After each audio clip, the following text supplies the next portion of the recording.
It's Emil. It's Emil Guillermo. Emil Amok to you. Here we are on the program. Amok.com is where you find our recorded shows. Emil Guillermo.media is where you're watching us live, maybe on Facebook, maybe on YouTube, maybe on Emil Amok, at Emil Amok on Twitter. This is the Micro Talk Show of the AAPI and the AAXs. Yeah, AAPIs. Oh, there's a lot of AAPI in the news, but you're not going to be hearing it from the AAPI perspective, not like this. And the AAXs, well, I say, well, of course, it's AAH, Asian American Hmong, X, insert the ethnicity. The AAH is making news when the most watchable Asian American right now, Suni Lee, says she was attacked. I mentioned it on yesterday's show. I'm going to mention it again today because that's the way news works. I mean, it's like a slow burn, but people are catching up. So we talk about the AAPI and the AAXs or the AAHs, Asian American Hmong, the Asian American Filipinos, the AAFs. Of course, you don't have to be any of those. You can be an ALL. All's the rest of you. Welcome. This is our program. Be here. Bang the gong now. That's what I like to say. This is our show. We're here Monday through Friday, 2 p.m. Pacific, live because it's just dangerous this way. I mean, I could do it record. You can watch it recorded, but you don't know what's going to happen. I might press something wrong. And that would be like, wow, did he intend to do that? Did he intend? No, I didn't intend to do that. No. This is Emil Amok's Takeout. If I must explain, I should explain again. There's a podcast called Emil Amok's Takeout that I do, and it's interviews and such. And I should put the audio here on Emil Amok's Takeout. But since I do this daily, I say, well, let people discover it live Monday through Friday at 2 p.m. Pacific, or find it on my Twitter feed at Emil Amok. It's just me, or find it on my YouTube channel. Yeah, I got no one goes to YouTube. Well, everyone goes to YouTube. They just don't go to see me. So check it out there, Emil Guillermo YouTube channel, because this is the real podcast, the live. You can see it, you can watch it, you can hear it. I mean, I'm not like a lot of podcasters who, well, I suppose a lot of podcasters do the audio and the visual. I was on television, so I don't, being on TV is no big deal. I prefer the audio because then you don't have to dress up, really. But no, Emil Amok's Takeout live, that you're here. This is where the way to experience this. This is number 179. 179 of these I've done. Our subtitle is Wadaat. Wadaat? WDAAAT? Yeah, what does an Asian American think? We fill the void. And like I said, there's a lot of stuff today. Suni Lee, an Asian American Hmong, an AAH. We're going to talk about Stop AAPI Hate, Astroworld. Oh, there's so much Astroworld stuff coming out. Well, first of all, yesterday we talked about the 9th death. And it's sad. It's an Asian American, South Asian American Indian.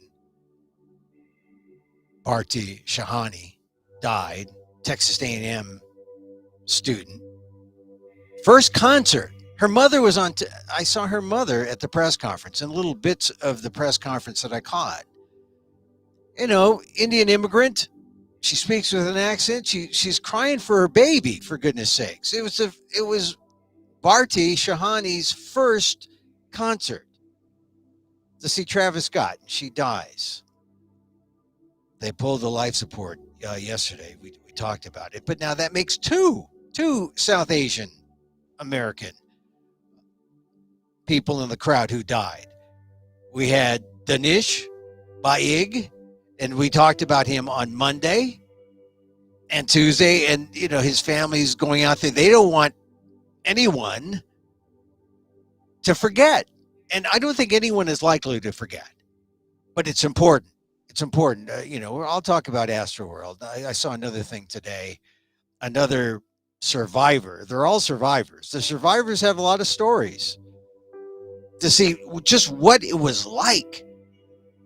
So I'll mention that today. A vaccine booster, talk about that. The Rittenhouse judge. The Rittenhouse judge wants to be the Lance Ito of the Rittenhouse trial. He wants to insert himself. He wants to crack wise when, he feels appropriate, which is not appropriate. If you're a judge, you cannot crack wise because you're there to be the hard ass. And he's been irrationally hard ass throughout the trial when he says you cannot use the term victims to talk about the victims. What is going through the judge's mind? You can't talk. And then what video you can show or not show, but he's fairer to the defense than to the prosecution. And albeit the prosecution has had some problems in this case, because so far the most compelling evidence has been, one of the guys that Rittenhouse shot actually was was actually confronting Rittenhouse, which implies that self-defense could have been a possibility. It's a possible defense. It's not a matter like we thought that strong vigilante, Boy Scout Rittenhouse going to save the world, forcing his will on people. The defense showed there was actual evidence that showed that Rittenhouse was being transgressed against. And I just hope that people understand that we've got a teenager whose mother brought him across state lines with a military rifle. He intended to do harm. He shot two people intentionally. That's not self-defense. This guy isn't, he cried on during the trial in an attempt to gain our sympathy. Sympathy inflation, I call it. Inflation's all the rage now. If you understand his motivation and his intent, self-defense doesn't hold. However, I will say this. If you're a cop, the self-defense laws are there to protect you. And that's what scares me a little bit. And that I hope that the jury isn't inclined in that way, because that's what happens. There are such things as self-defense laws, and they cut both ways. It protects the people who feel like they've been transgressed against or upon, and it protects the law enforcement folks. That's why they're so strong, those self-defense laws. And that's why it's hard to convict a cop. Was Rittenhouse a cop? Junior apprentice cop? Self-appointed apprentice cop? I think that's going to be, the implication from the use of self-defense. On Monday, the closing arguments come down. Prepare for that. But we'll talk about the judge's statements on this program. Also, where's Kamala Harris? It's sort of like she's like the Where's Waldo diversity higher official of note. She really is diversity's public official. Black, Asian American, South Asian, highest official, right? She's really diversity's champ, diversity's public official. And she's in Europe. I'm going to read a column by, I like Mark Barabak, LA Times. He wrote a column called Kamala Harris, the Incredible Disappearing Vice President, which is really, I don't think it's really a knock on Kamala so much as it is a knock on the vice presidency.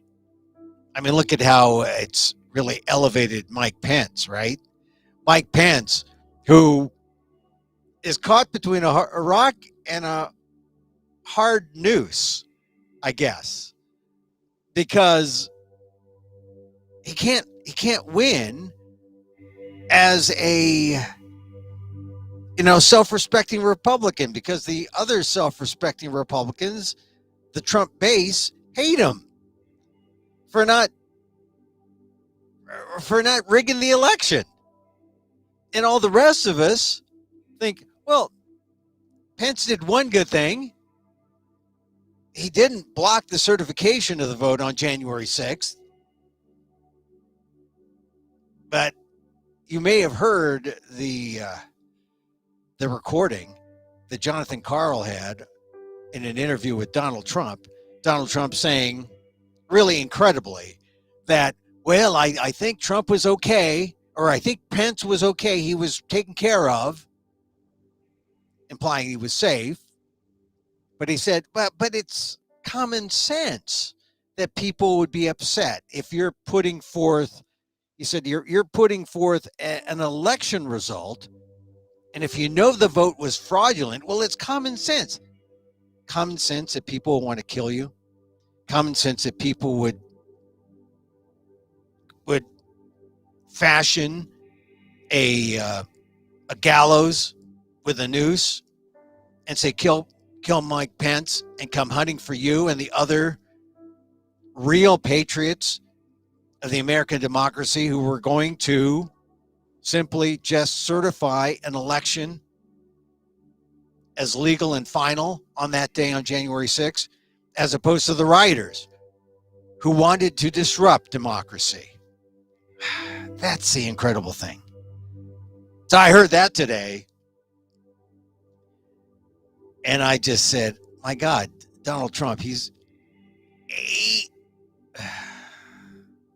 doesn't get, every time he just ups the ante on what's indefensible, on what's just utterly illogical, trying to justify January 6th. Trump says on the tape, well, if you know the vote's fraudulent, it's common sense that people are going to be upset, to the point of staging a coup. Don't know.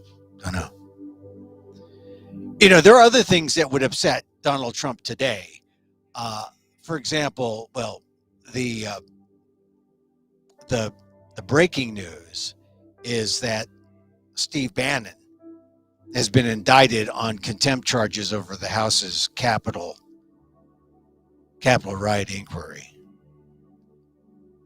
Frankly, I don't know if this is going to happen, considering how Trump keeps slow rolling all this.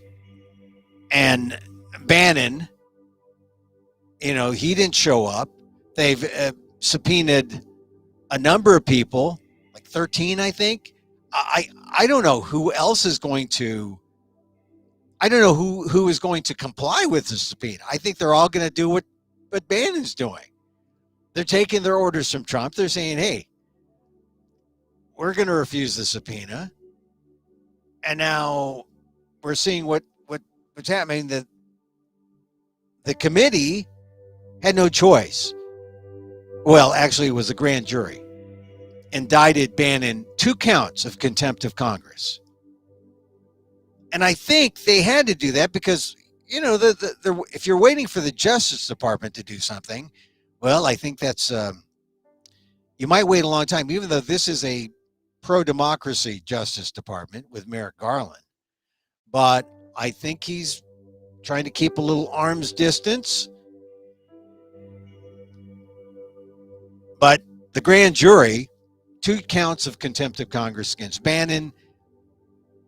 I hope that it makes other people who've been subpoenaed, like Stephen Miller and Michael Flynn and Kayleigh McEnany, all the rest, I hope it makes them comply with the subpoenas so we can get at the truth, because that's all we want. All we want is the truth. So that's actually the breaking news of the day. The breaking news of the day. Although for the Asian Americans, the news that is the most important is that Suni Lee claims that she was attacked. And the important thing I think about this is that it's just taken a long time. I mean, people accept the fact that Asian Americans have been attacked. But what gets me is that once Stop AAPI Hate, the group started by Russell Jung, the Asian American Studies professor at San Francisco State, and he was a co-founder, Stop AAPI Hate. They've said that 9,000 instances since the pandemic began. And, it used to be that, okay, I was one of the first, if you go to the ALDEF blog, aaldef.org/blog, I think one of the first iterations of Russell's things, Russell's, what do you call them, studies, first public iterations, I was able to talk to him. And then suddenly there was a time when, okay, everyone was skeptical about Stop AAPI Hate.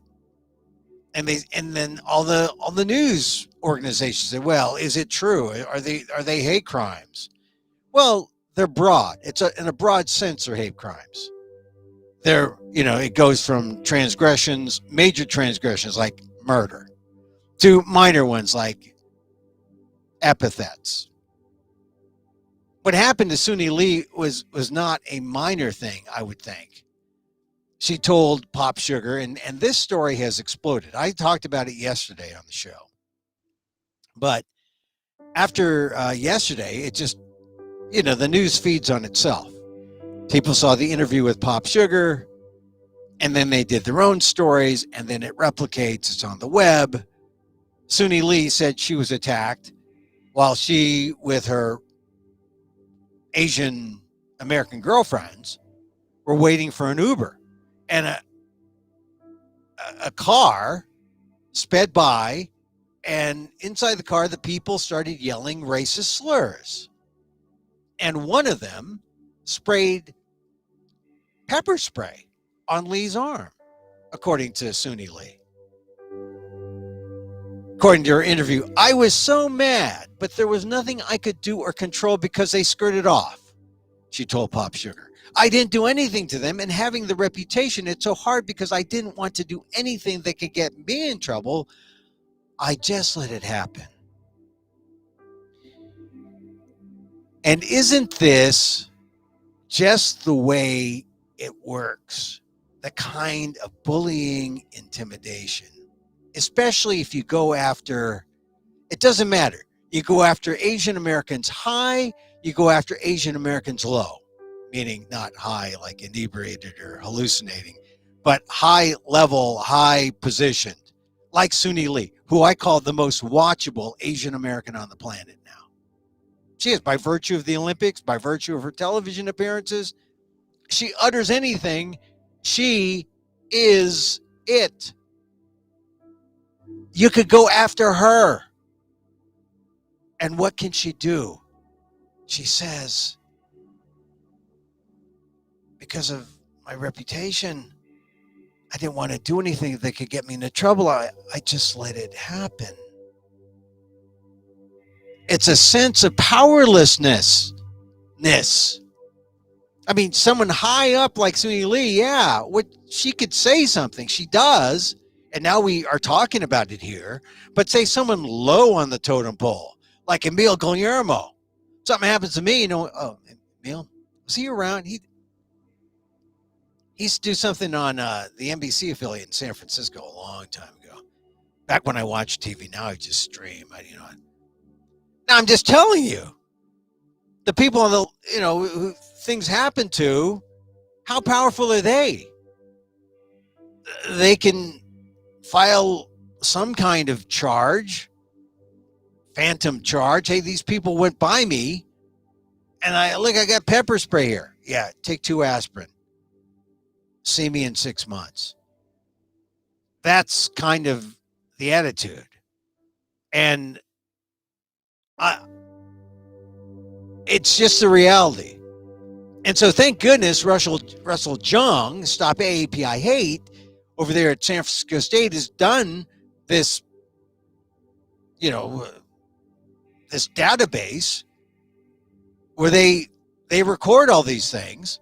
Now, throughout the pandemic, news organizations and people who were suspicious about, the numbers, 9,000 instances, that just seems like not real. Well, yeah, it's real because he's taken them all from high to low in terms of, the severity. They happen. If someone calls you an epithet, someone calls you a slur, that counts. Isn't it funny also? I'm Filipino American. How many times Filipinos have been attacked? How many times Filipinos have been mistaken for Chinese? Because, all this stems from, China flu, Kung flu virus, all the statements, the scapegoating by Donald Trump. It's all about, really a xenophobic hate toward Chinese. But in America, the Chinese are Asian American, and now we all get hit by it. It's a community thing. It's real. Suni Lee's Hmong. I mean, we all have derivations and some Chinese blood in us, some of us. I mean, I know the Filipino Chinese, big thing, Hmong, Vietnamese. But the specific ethnicity in the scapegoating, Wuhan, Kung flu, and yet we all get tainted by the scapegoating and the slur that's perpetrated, that began with the former president and continues to this day. The other day, I did a column. My columns are at ALDEF, aaldef.org/blog. We did the story about the San Francisco reporter who was accused of being aggressively Asian looking. What does that mean? And this was a right-wing, anti-vax,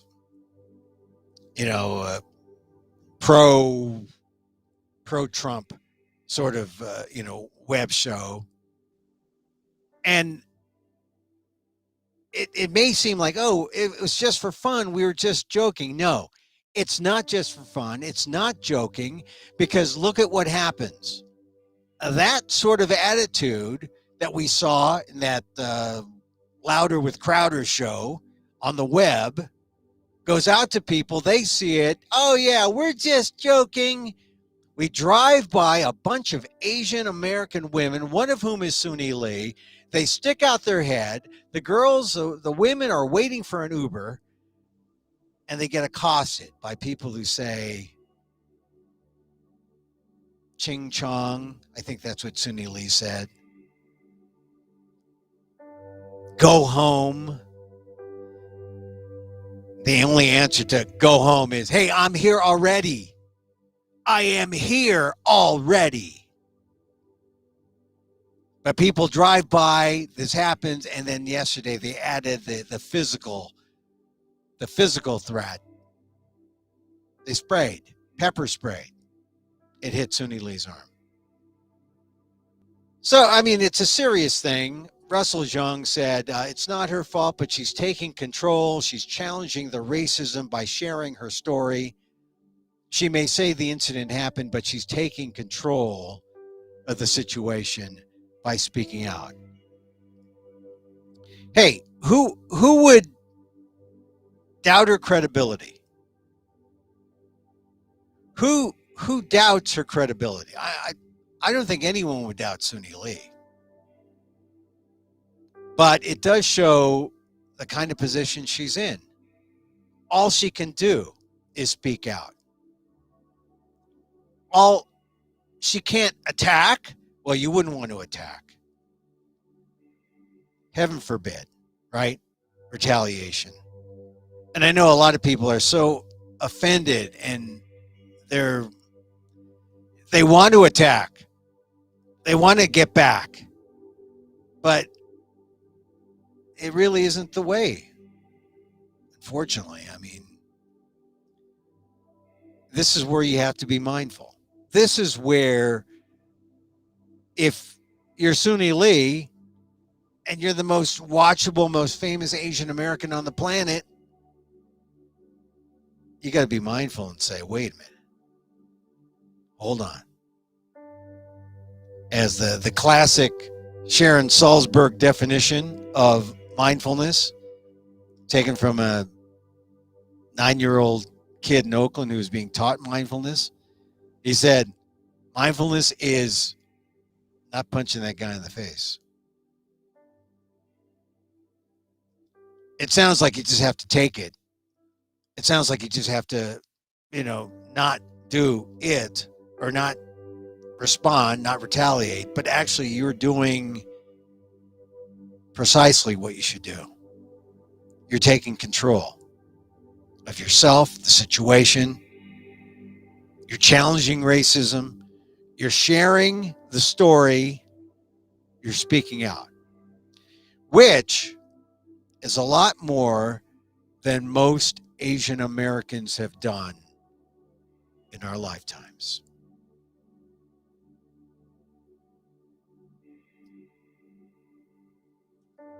Just to indicate how serious this is, in LA, anti-Asian hate crimes increased by 76% in LA County, according to the county's commission records, Commission on Human Relations. Of the 44 anti-Asian hate crimes reported in LA County in 2020, more than 3/4 involved physical violence. An increase from 58% in 2018, according to the commission's report. They put it out on Wednesday. In 2019, 25 anti-Asian hate crimes reported. So it's gone up. Gone up from 25 to 44 in 2020. And now we're up to, 76%, up 76%. So, according to the report I'm looking at here, the data compiled by the LA County Sheriff's Department, more than 40 city police departments. So it's like, LA is just a bunch of cities strung together. And Stop AAPI Hate, they said more than 9,081 total incidents nationwide. Physical assault, civil rights violations, online harassments, other forms of discrimination or hate crimes. And so, significant that Suni Lee, the most watchable Asian American, comes out and says this. It's serious. Real serious. So, Stop AAPI Hate, Suni Lee, Astroworld. Oh, let me talk about vaccine booster. My God, vaccine booster. I'm a booster. I know I'm, sort of home based on Facebook, Emil Guillermo.media. And I feel like even though Facebook is maligned, everyone's on it. I could make a protest and say, I'm leaving Facebook. A lot of people have. A lot of people, I don't want to give any money to Facebook, but it's there. You can improve it. It's called Meta now, M-E-T-A. I prefer if it were called Meta, M-E-T-T-A, or loving kindness, compassion. It could use a little love. Spread a little love among the people who use it. But I'm always upset that there are so many points of misinformation on Facebook that I'm the antidote. You know, dumb people say don't vax. I say vax. Dumb people say don't booster. I say booster. Vax. I got my booster shot, and the last couple days have been really bad. It was just like when I first got the shot back in March. I mean, you go through a period where you get a fever, you get knocked on your tail. I mean, I was feverish.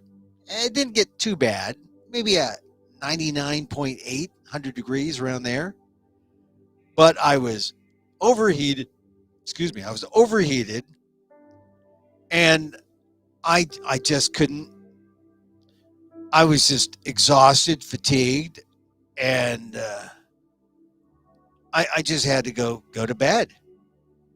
And then I took a Tylenol, drank some water, hydrated, and it's like about 24 to 36 hours later, it just flushed through me. I feel fine now. But so what happened? I would speculate it was the vaccine telling my antibodies, well, hey, you guys, you're sort of dwindling now because, you know, the original dose was good for about, 6 to 8 months, and now, it goes down. Now we're going to kick your butts and get you back in action. You're going to be antibodies. You're going to do your thing. You're not going to be lying down on the job saying, hey, I know my guy is, he wears a mask and he doesn't go out, and I'm an antibody. I don't have to do much until I see the virus. So, thanks, Emil, for making my job easy. But when I got the booster sort of kicks her butt. Say, hey, Emil is good. So do him a favor and act like good antibodies. Here. And, he got boosted, and my antibodies went to work. And they protected me from the vaccine. to build up, right? That's how you do it. So I got now I got good antibodies because they got their butts kicked. And now they're ready for the virus, should they encounter it, if I ever go out of my closet. Which, going out of my closet, it's like, now why would I do that? But I felt terrible. I felt terrible. I felt, I don't know. I felt terrible. Now, if you are, but I feel good now. Thank goodness. Now, because this is an interactive talk show, and I say, look, you come on the show, you can listen. All right, so here is a comment from a guy who says, hey, is Suni Lee the new Jussie Smollett? Jussie Smollett, he said, oh, I came out of a Subway sandwich shop at 1 in the morning, 2 in the morning, and I got jumped. And Modine says, could Suni Lee be lying? I only show that because that possibility exists. But I don't know. I trust Suni Lee. Does she need the publicity? Does she need what's she selling? Dancing with the Stars? The Auburn gymnastics team? I trust her. I don't know the girls who are with her, and she only talked to Pop Sugar. And I know it's good to be skeptical. But I mean this. It doesn't matter if you're high or low in the Asian American totem pole. If you're Asian American, you're susceptible to this kind of thing. I don't think there's any reason to doubt Suni Lee. But you see, because this micro talk show goes to the API and the AAXs and the ALLs, all's the rest of you can see how some people might say, I don't know about Suni Lee. Well, I know about statistics. I know about the 9,000 instances that Stop AAPI Hate compiled. I know about the double-digit rise, the 79% rise in hate crimes in America, as put out by the FBI stats that are only corroborated by the local stats, LA County. It's a real thing, AAPI hate. And when you joke about it, like they did with, saying the other day on that YouTube show, it's not funny. Not when real people are getting hurt. In broad ways, from less physical but still hurtful epithets to more physical instances of violence, including death. And not just Chinese, but all Asian Americans are susceptible. And that's 23 million of us. No small thing. And not a joke. So, I do want to talk about a little more about the Judge Rittenhouse thing, because the Rittenhouse judge is, as I said, he's kind of like the Lance Ito of in the legal world now, trying to insert himself. It's Judge Bruce Schroeder. And he just picked the wrong time to joke. And maybe he was just trying to humanize the trial. Is that it? That's always a good excuse. Well, I'm just trying to humanize things. I'm a joker. Ha ha ha. Judge Bruce Schroeder. Just make sure you don't call them victims. They're not victims. They are not victims. Oh, yeah, they're victims, Bruce Schroeder. And call them looters and rioters. You can use those terms. I mean, that just shows the bias of Judge Bruce Schroeder. Poor prosecutor who's trying to make the case. Although, look, the prosecutor hasn't had the best case, really. He's allowed the defense to bring up self-defense and do it in a very effective way. But Schroeder, it was yesterday, and I just saw this, last night, because the trial was on when I did my show. But they were breaking for lunch, and Schroeder says, quote, I hope the Asian food isn't on one of those boats from Long Beach Harbor. This is a guy from Kenosha, Wisconsin, which is sort of on the lake, so it has a waterfront. So I guess he was just trying to use his waterfront humor. Hey, we don't have boats like there in Long Beach Harbor. We don't have a supply chain issue up here in the cold Midwest. But he said, I hope the Asian food isn't coming on one of those boats from Long Beach Harbor. I guess, hey, let's applaud Judge Bruce Schroeder because they're breaking for Chinese food. They're breaking for Asian food.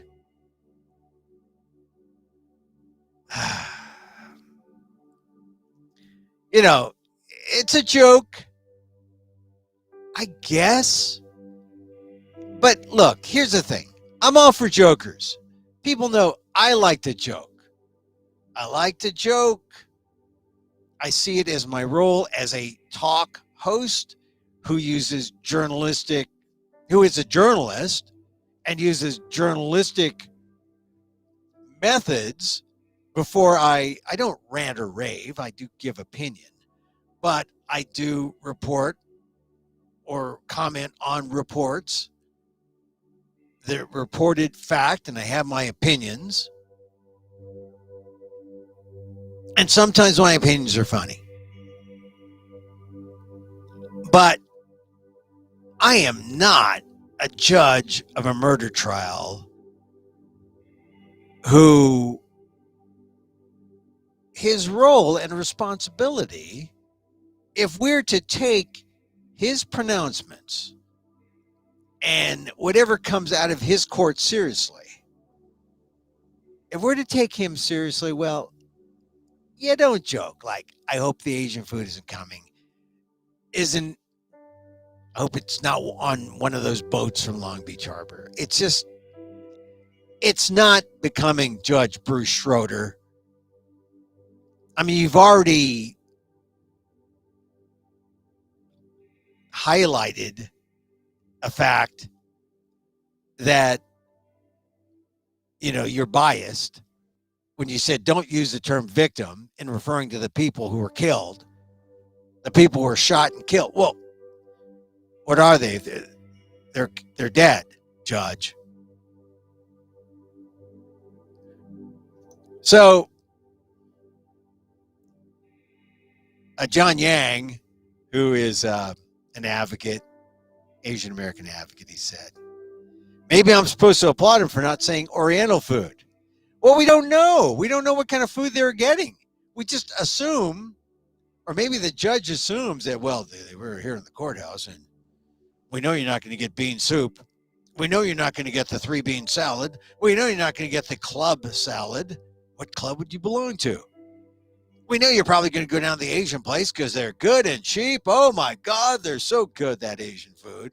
But I hope that Asian food isn't coming on one of those boats from Long Beach Harbor. All right, I'm improvising on the good and cheap part. But if there was a Chinese restaurant near the courthouse, why would he say, I hope the Asian food isn't coming? Or maybe people are getting takeout? Not Emil Amok's takeout. So, Schroeder, who is a 75-year-old guy who wants to be relevant, I don't know. I'm actually closer in age to Schroeder than I am to Kyle Rittenhouse. I just don't think like Schroeder. And I think Schroeder shouldn't think like Schroeder. They call him one of the longest serving active judges in Wisconsin's trial courts. He apparently people say this thing about victims. It's been a long-standing thing. Don't call them victims.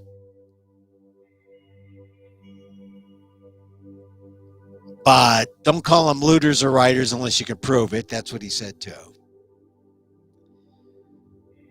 So I just think that we have to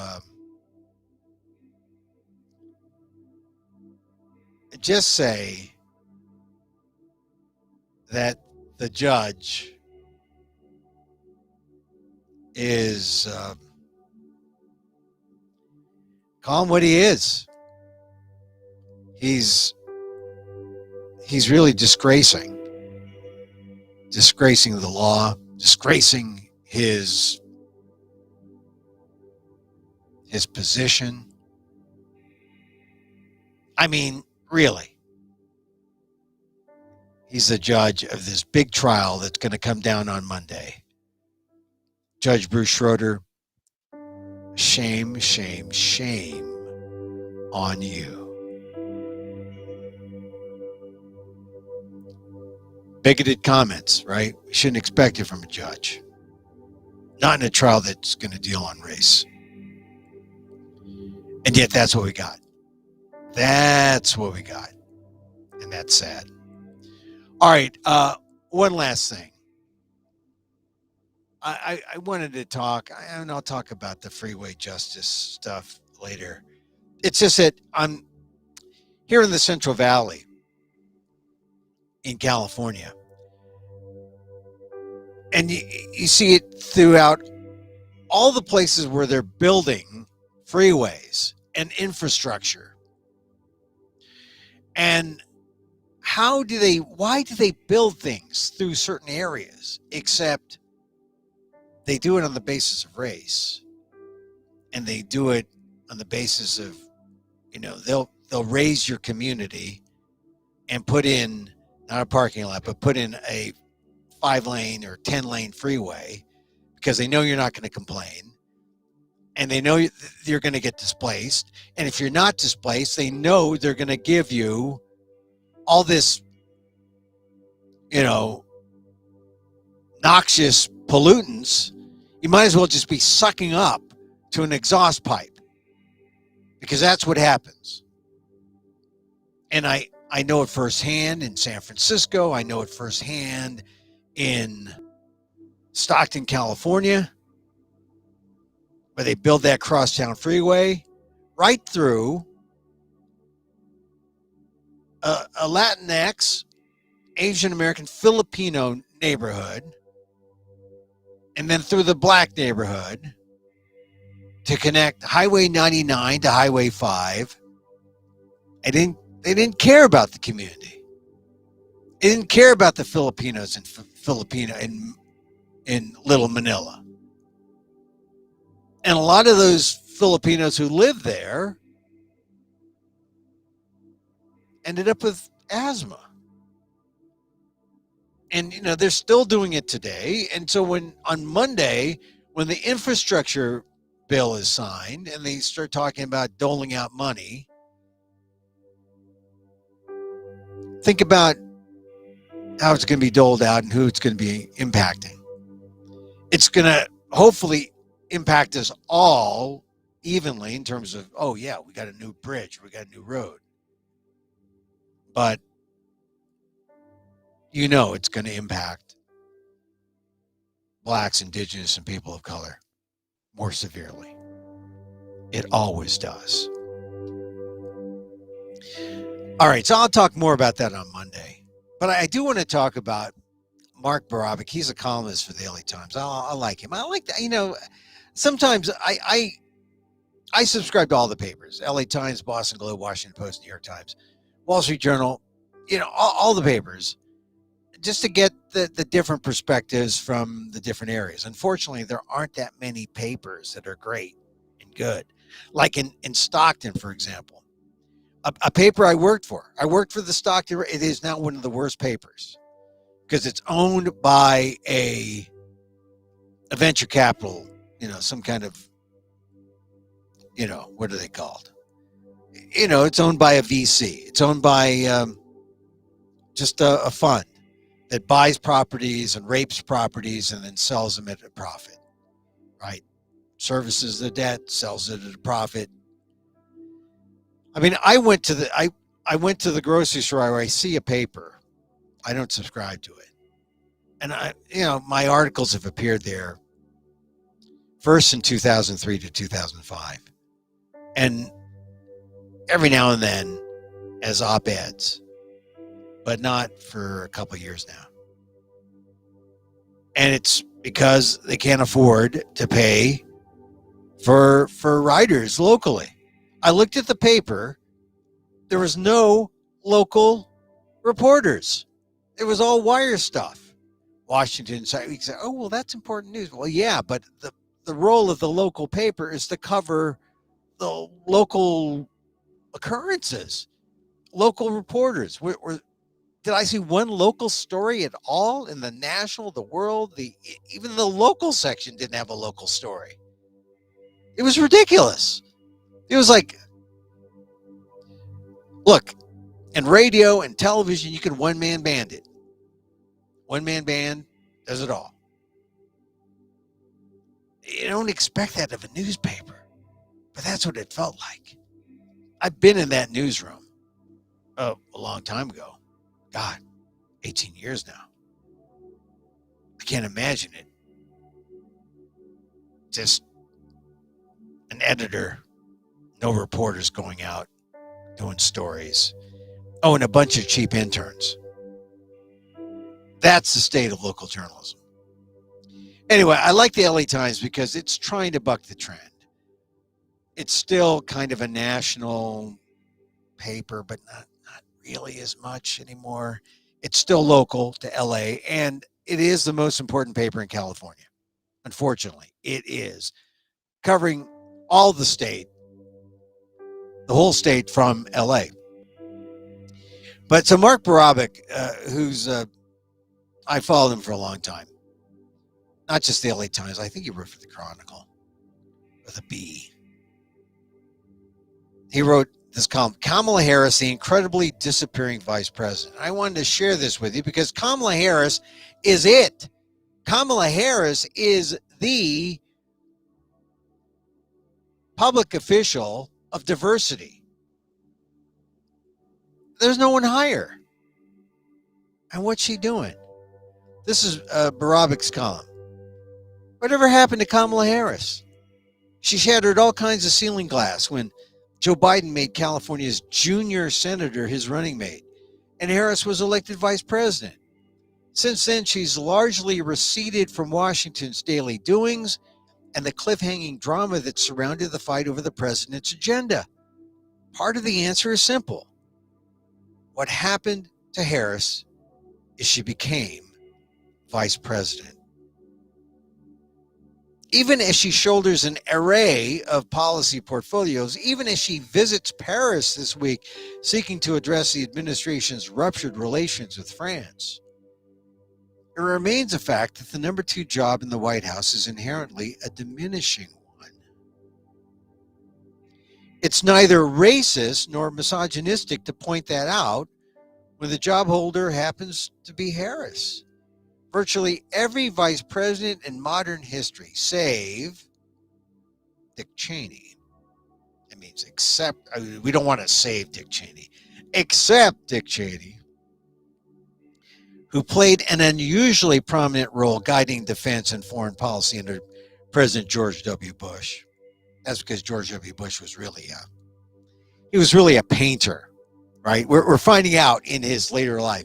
He really wants to be a painter, just like Jimmy Carter. In his later life, we find out what his true avocation is. It's not to be president of the United States. It's to be a house builder. Okay. Anyway, so save Dick Cheney. Virtually every vice president in modern history has looked smaller than when he or she accepted the position. That's because a main job requirement is stepping away from the spotlight, except when cheerleading for the president and his agenda. This requires varying degrees of sycophancy. Sycophancy. Is that Kamala? After 4 years of emasculation, that's a good word for a column, Mike Pence didn't seem to mind that his boss, President Trump, wasn't at all upset that some of Trump's supporters wished to kill Pence for refusing to illegally overturn Biden's election. Pence, whatever else he accomplishes in life, has managed to set new standards for tolerance and self-abasement. Well, that really is the thing. Mike Pence is taking it for the team. There were different heightened expectations for Harris, chiefly because of her groundbreaking election. No one like her, the first woman, first black person, first Asian American elected vice president, has ever moved through Washington's uppermost reaches. Her every action would be unprecedented, and surely it seemed merit special notice and great amounts of news coverage. It should, you would think, but that one cardinal rule, to never purposely overshadow the president or seem eager to take his place, doesn't yield to history or celebrity. That's especially true when the chief executive is a brittle 78-year-old. So ever since taking office, Harris has made humility a top item on her public-facing agenda, alongside the assignments, voting rights, space exploration, women in the workforce, immigration from Central America, and more, the president has given her. It's no surprise, caution has long been a hallmark of Harris's political career, and the subservient nature of the vice presidency, as well as the scrutiny of Biden loyalists sensitive to the merest hint of personal ambition, reinforced that inclination. There's a long history of tensions between presidential and vice presidential staff members, and the Biden White House is no exception. Another reason for Harris's fade to the background is her thin Washington resume. So this is Mark Barabik speaking from his column, What Happened to Kamala Harris? It shows that he's pointing out the flaws. We should be seeing, for someone so high who has been plucked up to sit there in that vice presidential perch, we should see someone active, someone recovering her. But we're not. Typically, vice presidents are chosen because they are perceived as doing something the president can't do or can't do very well, said Chris Devine, who teaches political science at the University of Dayton and has co-written 2 books on the vice presidency. Biden, Cheney, and Al Gore had the Capitol Hill experience the presidents that they served under, Barack Obama, Bush, and Bill Clinton, lacked. Pence, a congressman for more than a decade before becoming Indiana's governor, served as Trump's emissary to the conservative and evangelical wings of the GOP. There's not a whole lot Harris can do that Biden can't or hasn't done already, including acting in the job she now holds. The president served 36 years in the Senate and Harris just 4, much of which she spent preparing for a 2020 run for the president. So it's not as though Biden needs Harris's help forging relationships with lawmakers or finding his way up Pennsylvania Avenue to the House and Senate. Harris, 57, is on her 3rd foreign trip as vice president. Biden began traveling overseas as a senator when Harris was still in grade school. So it's not as though Biden has to look to his vice president to explain the difference between the World Bank and International Monetary Fund, or to teach him the protocol for meeting the Pope, whom Biden has visited with 3 times. You see, it's really kind of the truth. It's scathing, but it's also truthful. Harris was chosen to run alongside Biden in great part because she brought balance, relative youth, her race, and gender to the Democratic ticket. In the White House, the president has strived to make his vice president appear to be a full partner in the Biden-Harris administration. In practice, though, she's more like an apprentice. There are several vice presidents who stepped out from the shadow of the Oval Office in the self-effacing number 2 job to win the presidency, including after serving under larger-than-life figures like Ronald Reagan or history-making ones like Obama.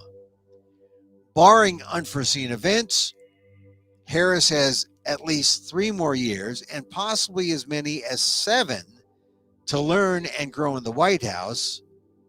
She'll mostly do so out of sight, and for many, out of mind. Wow. That's Mark Barabik, LA Times columnist out of Washington. I think he's just saying the truth that the vice presidency diminishes you. And is Harris going to emerge as the front runner in anything once Biden says, that's it for me, I'm not running again? Will Harris be seen as the logical number, or not the number 2, but the logical next person? I say, keep in mind the fact that she comes from California, was in state government, and was always in the shadow of Gavin Newsom until now. And I think it's good to see the jockeying that takes place. Newsom didn't go to the global warming talks in Glasgow because he says he wanted to take care of his kids. I say it's probably because he didn't want to show up Biden. because he wanted to stand Biden's good side. I think also it opens up, if you're looking for Democrats who can emerge as national leaders.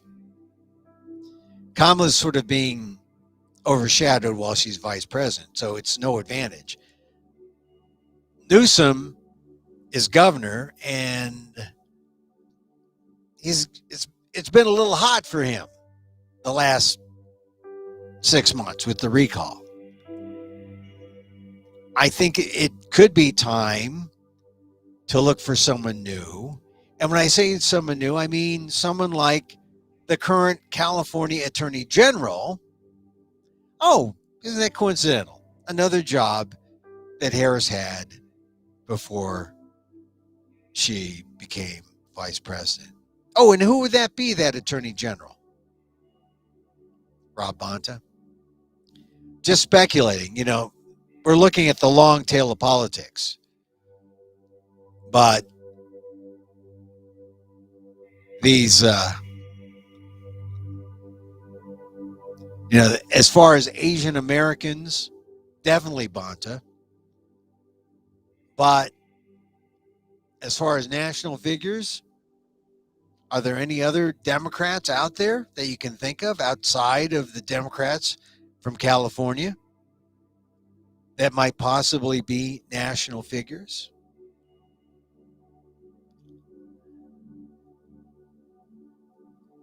For Asian Americans? Something to think about. All right, so that's our show for today. Hey, look, as soon as I go over the hour mark, I go a little over. I start before 2:00 because I just like to get out there and say hi to y'all. But I hope you take the weekend to go over our old shows. Hey, you can follow us on Twitter at Emil Amok, EMILAMOK. You can watch the shows there on Twitter. They get posted there. Go on my timeline. I also post them on AMOK.com. You can get the replays. See my columns at ALDEF, AALDEF.org/blog. I wrote a column about the Filipino American vets and how for Veterans Day, I wanted to take some time and talk about war brides and also how Filipinos, the difference between Filipinos in the Philippines who fought and Filipinos who joined the regular U.S. Army and fought, because they often get conflated. But they're all important because for Veterans Day, there would be no Filipino middle class. The basis of a Filipino middle class were not for the GI Bill that those veterans got when they came back to America. And then I saw the story just today about how, blacks did not get the full force of the GI Bill available to them. And why was that? Because especially in places like the South, local folks had the last say on who got access to the GI Bill. And a lot of them were discriminated against. So I wanted to add that because for the last couple of days, I've been talking about Veterans Day and been talking about how the Filipinos,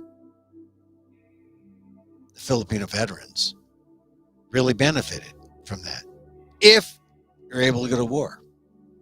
Of course, my father didn't. And so we had a fry cook's life and not a military retiree's life. Fate. That is fate. But now for the blacks, the black story is worse because some of them were discriminated against when they got back. So Representative Clyburn, South Carolina, is going to put forth a bill. Actually, I think it's going to be put forth by the senator from Georgia, who kind of needs something for his upcoming election. But it's a fact. GI Bill sometimes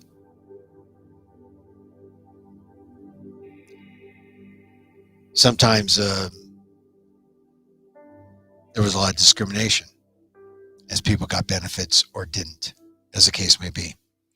All right, so I have to say, like us, friend us, follow us on Facebook at emilguillermo.media or at Emil Guillermo. You have your choice.